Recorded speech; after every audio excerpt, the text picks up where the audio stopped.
안녕하세요. 바람영혼 수선실 이윤창 외도 전문 상담사입니다. 오늘은 배우자 외도를 잡은 이후 많이 질문하시는 것들 중 몇 개를 추려서 상하편으로 나누어 영상을 제작해 보았습니다.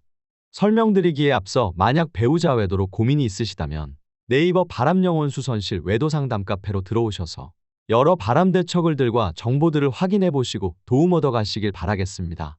첫 번째 많이 하시는 질문으로는 언제까지 배우자를 감시하고 관리를 해야 하는지에 대한 질문인데요. 상담 시에 이런 식으로 많이 질문해 오십니다.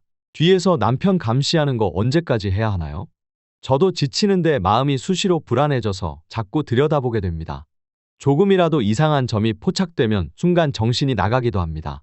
다른 카페에서는 적어도 1년은 지켜봐야 한다는데 제 자신이 이러고 있다는 게 참 형편없이 느껴지네요. 일단 중독 대상인 상간자를 제거해서 행동 교정까지는 이루어진 상태일 겁니다. 교정된 행동을 계속 유지시키기 위해서는 어느 정도 기간 동안은 약 6개월 정도는 뒤에서 관리 감독이 이루어져야 하는 게 맞습니다. 그게 임시방편이긴 할지라도요. 지금 남편은 유튜브와 폰게임에 중독되어 버린 아이가 엄마에게 강제로 핸드폰을 뺏긴 것과 같은 상태입니다.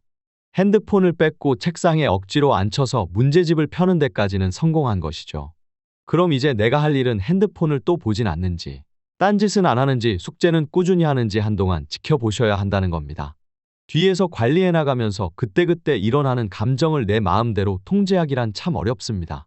그래서 확인하고 싶은 마음이 들면 자괴감은 잠시 접어두고 차라리 수시로 확인하고 뒤에서 치밀하게 관리해 나가시는 게 정신건강에는 더 낫습니다.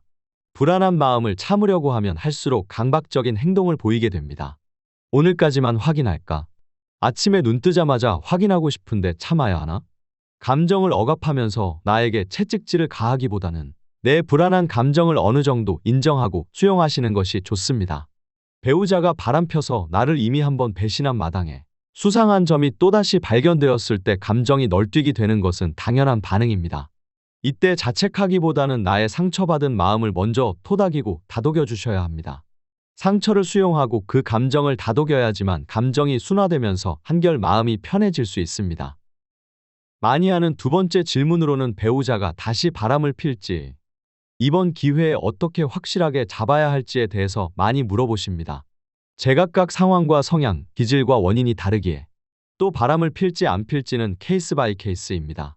그래서 이렇게 행동하면 100% 남편은 돌아온다라는 말은 틀린 겁니다. 이 말만 따르기만 하면 바람은 잡히고 가정이 무조건 회복된다 라는 말도 어불성설이지요. 똑같은 바람이라 할지라도 그 성향과 환경에 맞게 대처가 이루어져야 합니다. 사실 이 케이스들을 일반화하기 너무 어려워 글로는 표현하는 데는 한계가 있는데요. 이는 개별 상담을 통해 상황에 알맞는 대처를 조언해 드릴 수 있습니다. 분명한 건 바람이 발각이 되어 아내분에 의해 강제로 해결이 된 상황입니다.